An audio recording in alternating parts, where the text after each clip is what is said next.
Hey everybody, YouTubers. Haven't made a video in a while, so I've gotten a lot of feedback from the fourth kind stuff. Surprisingly, still going on.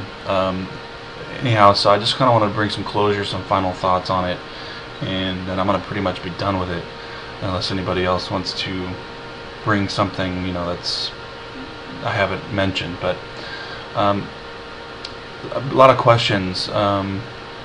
Let's start with the facts first, and unfortunately I don't have all the time to show you all the sources that I got all the facts from, but I'd be more than happy to discuss it with you if you want to send me a message. The first thing is that the film claims to be based on true events, and this is the actual movie script, and it says this film will be a dramatic, events that occurred October 1st through the 9th of 2000, so it gives us a date. It gives us northern Alaskan town of Nome, gives us a place, so it starts there. And this wasn't exactly how it went down in the film, because Mila Jokovic, or however you pronounce her name, when she comes out in the beginning, she she says it was based on true events and all that sort of thing. It doesn't exactly have it word for word here, but true events, yes. According to who? True events according to people that have claimed to have been abducted or had some kind of experience like this.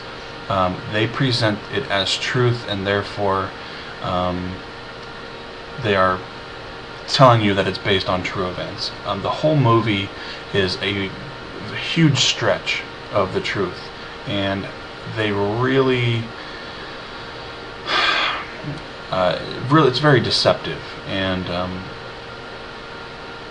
I'm going to talk to you about all this stuff here in just a second. But anyhow, what do we know? What's the facts? Well, we know that the makers were sued and they settled out of court for some petty amount, but it was for creating fake news articles, fake web postings, fake names, people claiming different things to try and give the film more grounds to stand on, so to speak. But it's all a bunch of BS. So we know that. The second thing is for example, anything in this movie, it's kind of weird. Like if you remember the trailer, it shows the supposed real interview with Dr. Abigail Tyler and the person doing the interview, which is the director of the movie, and her face is all blurred out. But when you go and you see the film, her face is clear as can be, and there is no blurring out. So you can see that all throughout the film. They just pick and chose what they wanted to do. The second thing is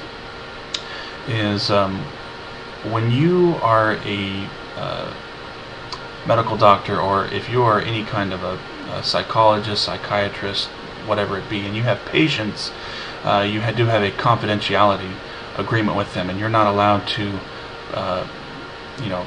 show all this stuff or share any information. Now, the only exception would be if the person gave consent to that, or if that person had died. In some cases, their families are allowed to agree to share information or release information or whatnot. The fact is that none of these people can be verified. You can't find their names anywhere. It is all based on the movie. That's the only legs that it has to stand on. You can't find these people anywhere. And so some people would think, well, isn't there a confidentiality type thing between a doctor and a patient? Yes, that's true, but in this case, since the people aren't real, they don't need any kind of consent, because it's all Hollywood. That's just based on that's just based on what I've got. I'm sorry for those of you that think it's a real deal, but we have absolutely nothing to show that this is true at all, or that these things, they might be true, but that what we saw in the movie is the real deal. Fake news articles and stuff like that. If we scroll down to the end here of the script, it shows us this news article. I've shown this in one of the last videos I did, and this is one of the, I believe to be one of the fake news articles that they were sued upon by Kate Ripple. I don't know, maybe if there's somebody named Kate Ripple out there, they can chime in on this, because I checked with the Fairbanks Daily News, and there is nobody by that name, Kate Ripple, that's even there.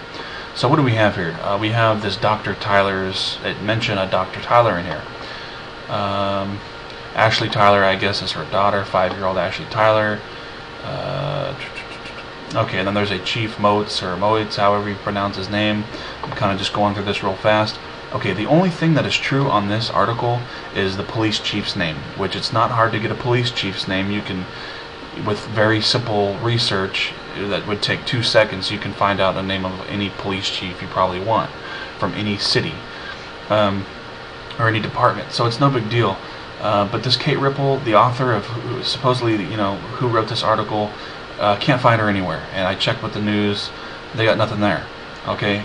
Second thing is all of the things that I can get back from the news, all the feedback that I can get back from them, they say it's a bunch of it's crap. It's not true. None of it's true. So here we have a news article that appears to have a realistic look, but if you look back in the archives, I have had no success in finding this article, and the person's name that it's supposedly by, can't find it. They don't even have her listed as an employee or anything like that for the newspaper. So anyways, what else is there? Police video, where you can see like some kind of light or some kind of ship fly over the police and the police car, and it gets all fuzzy and stuff like that. Question would be from some people, isn't it illegal to make a fake police tape and present it as being real? Yeah, I'm sure it is. I'm sure if I went and I fabricated something and then I took it to the news and I said, look, I found this policeman and he was beating this person, police brutality or whatever, whatever you want to, who knows, I'm just an example. If I was able to create that, which I could, I just got to go down to the police uniform store, maybe buy something and put on a fake badge and, whatever, and start beating down somebody. Take it to the news and, hey, I'm going to sell you this tape for like $20,000. You want to buy it? Yeah, I'll buy it. Anyhow, how much time we got left here? All right, we only got a couple more minutes. The point is that they never tell you that the movie is that the police footage is real or fake. It appears to be real because it looks like something you would see on Cops. It's got all the headings, and it's got the timestamp, and it's all this stuff. It looks real, but never do they claim that it is real. It's just you, the audience that are watching it, you assume that it's real because it looks real. And the movie goes back and forth from switching to supposed real footage and Hollywood footage. So anyhow, the only thing that we have on this movie, if you want to believe that it's real, is your faith that it's real. Nothing in this movie can be verified. The people's names that are mentioned in it, we can't find nobody.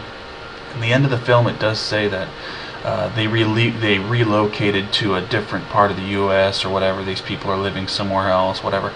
It doesn't matter. It's all a story.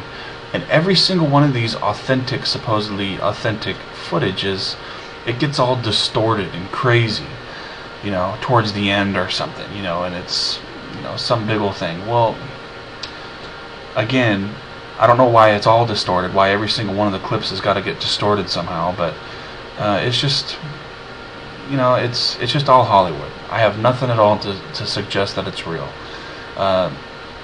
That's all I can really say about it. I mean, whether you like the movie or not, I mean, cool, it was entertainment.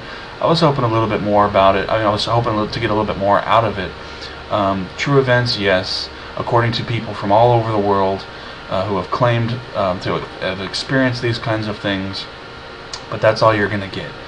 These names, all this stuff, you can't verify it, and that's all I really got to say about it, guys. So